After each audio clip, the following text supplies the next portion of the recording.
말씀 보도록 하겠습니다. 말씀 역대하 24장 17절부터 22절까지입니다.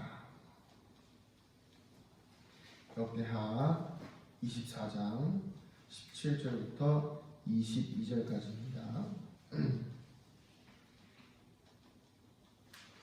역대하 24장 17절부터 22절까지 말씀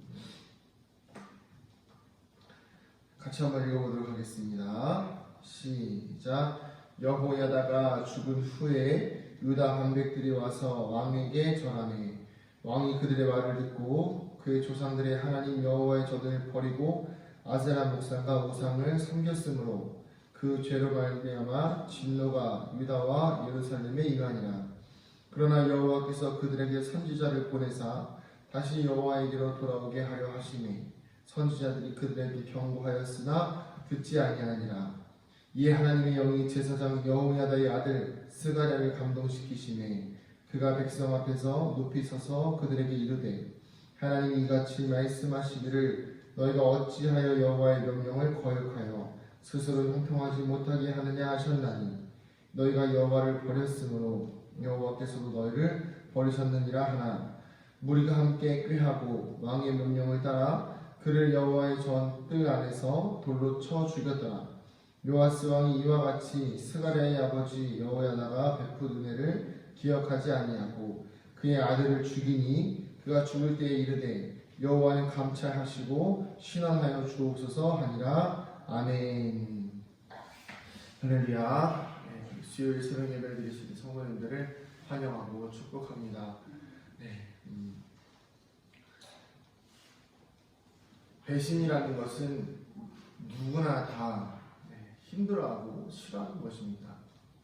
배신감이 든다는 것 자체가 굉장한 상처요, 굉장한 아픔이죠. 오늘 말씀에도 보면 요아스라는 왕, 그동안 굉장히 하나님 앞에 잘했던 왕인데 여호야다라는 제사장이 죽고 나자마자 본인의 신앙인 줄 알고 착각해왔던 것 같아요. 지금까지 난 잘해왔으니까 잘할 수 있을 것이다 라는 생각이 좀 있었는지 그냥 잘 있었는데 주변에 있는 신하들이 와서 우상들을 섬기자는 말을 듣자마자 하나님을 배신하고 바로 우상을 섬기기를 시작합니다. 한번 섬기니까 또 무섭게 섬기기 시작하는 거예요. 그러니까 선지자가 와서 이야기를 해도 하나님의 영을 받고 온 선지자가 이야기를 해도 무시하고 심지어 여호야다의 아들이 그런 당신 다시 하나님에게로 돌아와야 합니다라는 이야기를 해도 그를 오히려 죽게 만드는 참 가슴 아픈 모습을 볼 수가 있습니다. 우리가 오늘 말씀을 통해서 한 가지 깨달아야 되는 것이 무엇이냐면 내 주변의 사람의 신앙이 내 신앙이 아니라는 것입니다. 내가 예수 잘 믿고 신앙생활할 때 나랑 내 가족들이랑 같이 교회 잘 다니고 나랑 내 친구들이랑 같이 교회 잘 다니고 권사님이랑 교회 잘 다니고 또 뭐 집사님이랑 교회 잘 다닌다고 해서 그 신앙이 내 신앙이 아닌 거예요. 특별히 좀 규모가 있는 교회를 다니는 성도님들 중에 저한테 그런 이야기 하시는 분들 종종 계셨어요. 저 어느 교회 어디 다닙니다. 그럼 뭐 이름만 하면 다 알만한 교회죠. 근데 너무 당당한 프라이드가 있어요. 굉장히 자신감이 있습니다. 그렇지만 그분들의 말과 행동과 그분들의 신앙은 소문난 그 교회만큼의 신앙이 아니에요. 자, 그게 무엇을 의미하죠? 즉, 그 공간을 떠나게 되면, 그 상황을 벗어나게 되면 마치 여호야다가 죽고 난 뒤에 요아스가 하나님을 배반하듯이 우리의 신앙도 위기와 절망 가운데 또 주변에 나를 잡아줄 수 있는 신앙을 가진 사람들이 사라지게 되면 하나님을 떠날 수 있는 상황들이 언제든지 생길 수 있다는 것입니다. 이것을 우리는 항상 경계해야 합니다. 굉장히 조심해야 하는 일이고 항상 마음속에서 여호야다와 같은 안전장치를 마련해 두어야 하는 것입니다. 제가 이제 가끔씩 목회자들을 만나면 저 스스로도 그런 이야기를 할 때가 있어요. 종종 저를 위한 브레이크를 좀 만들어 놓는다고 안전장치를 만들어 놓는다고 이야기할 때가 있습니다. 그래서 새벽 예배 끝나고 나서 제가 안 자는 거 다 아시죠? 근데 안 잘 때는 이유가 있습니다. 왜 어떤 이유냐면 뭐 그냥 건강한 생활하기 위해서 그런 것이 아니라 성도님들 다 출근하시니까 제가 안 자는 거예요. 피곤하긴 하지만 안 자고 정 피곤하면 뭐 10시나 이렇게 좀 넘어서 잠깐 자는데 그것이 이제 저에게 있어서 마음의 안전장치예요. 우리 성도들 나가 출근하는데 내가 자서 되겠나 이런 생각이 좀 있어요. 그러다 보니까 그것이 습관이 되다 보니까 잠이 안 와요. 근데 이제 또 뭐 어떤 상황이 되냐면 마음이 나태해지는 거예요. 이제 잠 안 자니까 안 자도 되니까 이제 뭐 하지? 그럼 그 시간에 그냥 시간만 보내는 것이 아니라 제 스스로 또 안전장치를 만드는 거예요. 운동을 해보자. 아침에 조금 더 좀 돌아다녀 보자. 조금 더 생산적인 일을 해보자. 계속해서 하나님 앞에 또 성도들 앞에 더 다가갈 수 있는 시간들을 만들기 위해서 노력한다는 것입니다. 자랑이 아니라 이것은 어찌 보면 저 스스로가 이 요아스와 같이 되지 않기 위한 저에게 도전인 것 같아요. 그런데 그럼에도 불구하고 요아스와 같이 하나님 앞에서 죄를 지을 때가 많이 있다는 거예요. 우리에는 수도 없이 안전장치를 만들고 수도 없이 주변에 좋은 사람들이 있다고 해도 결국에는 내가 하나님 앞에서 어떤 사람인가가 정말 중요합니다. 오늘 하루 우리의 삶을 통해서 하나님께서 우리에게 물어보실 때 너는 너 혼자 있을 때 어떤 사람이냐?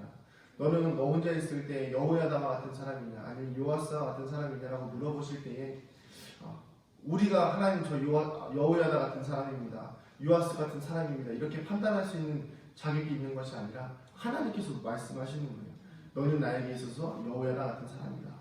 아니면 너는 나에게 요아스와 같이 배신하고 배반하고 있는 사람이다. 그러니까 돌아와, 돌이켜라. 이렇게 하나님께서 메시지를 주신다고 하신다면 오늘 우리가 뜻을 돌이켜 하나님께로 돌아가기를 원하고 또한 더욱이 하나님 앞에서 잘 하고 있다면 그 신앙생활을 잘 유지해서 하나님 앞에 가는 날까지 우리의 천국에 서는 날까지 하나님 앞에 칭찬받는 삶이 되어지기를 소망합니다.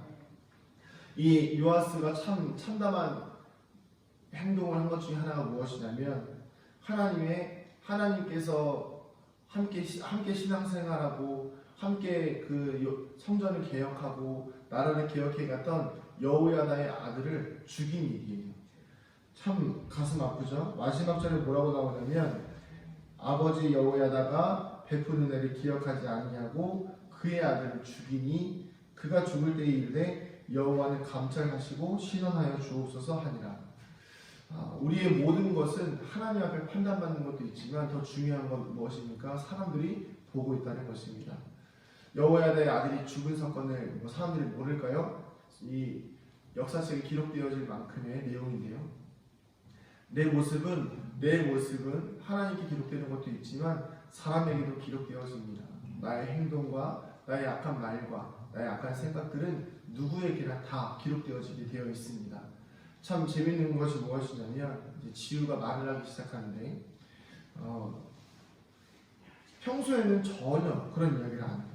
평소에 전혀 그런 이야기를 안 하는데 우연히 이제 삼촌이 왔어요. 삼촌하고 이제 이렇게 있다가 장난을 치는데 삼촌이 지우한테 장난을 치면서 야 이 똥꼬야라는 말을 합니다. 근데 몇 년 동안 그 지우가 태어나서부터 몇 년 동안 계속 삼촌이 그 말을 했는데 지우가 한 번도 그 말을 한 적이 없어요. 그런데 이제 최근에 지우가 한번 위기를 겪었어요. 삼촌에게 이제 장난을 심하게 당한 거죠. 그러니까 갑자기 지우가 야 이 똥꼬야 라는 말을 하는 거예요. 웃음이 터진과 동시에 놀랐습니다. 왜냐하면 아이가 담고 있었던 거예요. 마음속에 담고 있었던 겁니다. 어떤 말을요? 위기가 생기면 어려움이 생기면 이 말을 해야 된다. 참 놀랐습니다. 그리고 참 마음에 경계가 되어지는 말이었습니다. 이제 다행히 잘 하지 말라고 이야기하긴 했지만 중요한 것은 무엇이죠? 항상 우리의 마음을 감찰해야 된다는 것입니다. 하나님께서 감찰하셔야 되고 성령께서 우리의 마음을 감찰하셔야 우리의 마음속에 있는 죄와 허물과 그리고 나도 모르게 나오는 그런 습관적인 안 좋은 말들과 그리고 그 누군가에게 기록되어질 그 말들로 인해서 이렇게 하나님 앞에 여호와는 감찰하시고 신원하여 주옵소서. 하나님께서 우리의 마음을 감찰하시고 우리의 마음에 신원하실 때에 죄를 물으실 때에 우리가 그것에 대해서 좀 더 깨끗하여질 필요가 있습니다. 그래서 항상 우리의 마음속에 이 여호야다의 아들 스가랴를 죽인 것과 같은 요아스의 마음에 악한 것들이 제가 볼 때는 순간적인 것 같아요. 계획적으로 죽이지 않았을 것입니다. 그러나 중요한 것은 항상 우리의 마음에 파수꾼을 세워두어야 한다는 것입니다.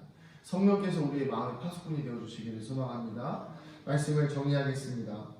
요아스는 하나님 앞에 굉장히 은혜를 받았던 사람이었습니다. 그러나 그 자신의 말년에 또 함께 그 신앙생활을 했던 여호야다의 죽음으로 인하여서 자신의 신앙의 민낯이 드러나게 되었습니다.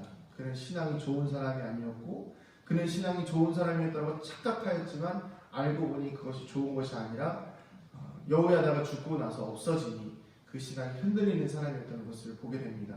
우리의 신앙을 돌봐야 합니다. 내 신앙이 괜찮다고 저 사람과 또 나 좋은 교회에서 신앙생활 잘하고 있다라고 생각될 때에 경계하시고 돌아보셔야 됩니다. 내 주변에 나를 이끌어주는 사람이 없을 때 내가 어떤 사람인지를 돌아보아야 하는 것입니다.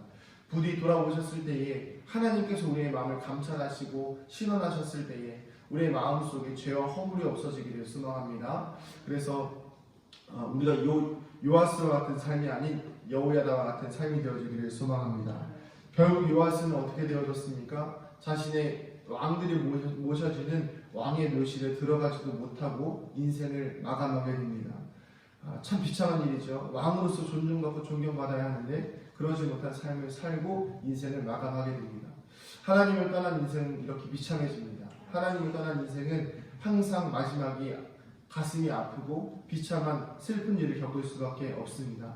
아무리 이 땅에서 부귀영화를 누린다고 하여도 하나님을 떠난 인생은 결국 지옥에서, 결국 세상에서, 결국 영원히 하나님 앞에서 외면받는 삶을 살게 되는 것입니다. 사랑하는 성도님들의 삶과 인생들 속에서 오늘 하루 가운데에서도 하나님 앞에 인정받고 또 사람들에게도 인정받는, 그래서 하나님의 영광에 들어가는 거룩한 삶이 되시기를 축복합니다. 기도하시겠습니다.